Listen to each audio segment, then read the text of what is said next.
Let's begin with some breaking news coming in from New Delhi. And Prime Minister chaired a high-level security meeting at his residence. This comes on the back of the Pahalgam attack that claimed 26 lives. These are the images of the security meeting. Defense Minister Rajnath Singh, National Security Advisor Ajit Doval and Tri-Services Chief Anil Chauhan are present at the meeting. The meeting comes ahead of the cabinet meeting at Prime Minister Modi's residence tomorrow. This also comes just days after Prime Minister Modi chaired the CCS meeting. Once again, this is breaking news coming in from New Delhi, and we do understand that the Prime Minister of India, Narendra Modi, is currently chairing a high-level security meeting at his residence.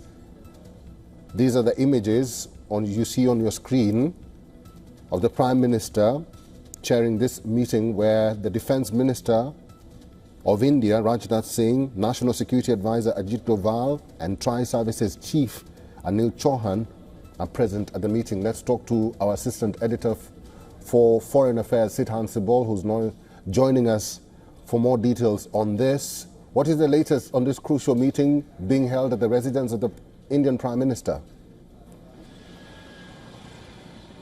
Well, Eric, today marks 1 week since the Pahalgam terror attack has happened, and we know that since then several meetings have happened.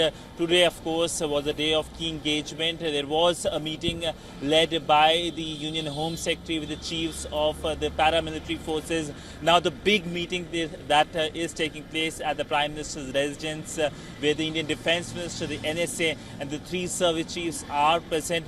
We know that India has taken a round of action, which is the diplomatic action, in terms of how essentially India has shortened or cut down the strength of diplomatic missions and also revoked the visas of Pakistani nationals. And the biggest, of course, is the suspension, the freezing of the Indus Water Treaty. The big question is that whether India will take some kind of military action. That remains the big question. That is, of course, not known. India has not given any indication so far, but it is assumed widely that there will be a strong reaction, given the fact that the Indian Prime Minister Narendra Modi now has several times said that the Indian side will make sure that strong actions are taken against the terrorists.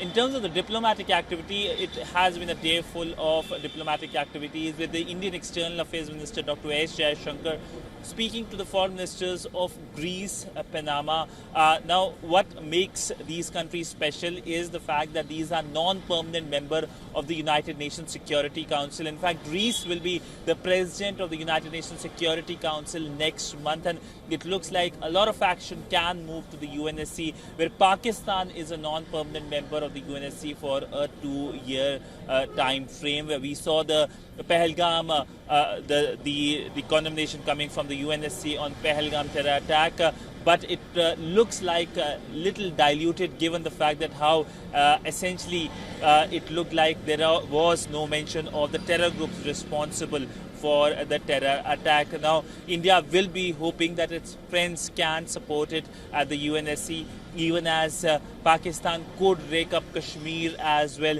in near future and could get support of China, which is a permanent member of the UNSC. So whether it's the diplomatic activities or whether it's the focus on any kind of military preparedness, there are a lot of indications coming from India this evening, and we know that similar activities happening in Islamabad as well, where the Pakistani foreign minister has spoken to several of his counterparts, and there is expected to be a briefing by the Pakistani military, the Pakistani army, in few hours. All right, that is our Assistant Editor for Foreign Affairs, Sidhan Sibol. We'll have to leave it there. Thank you.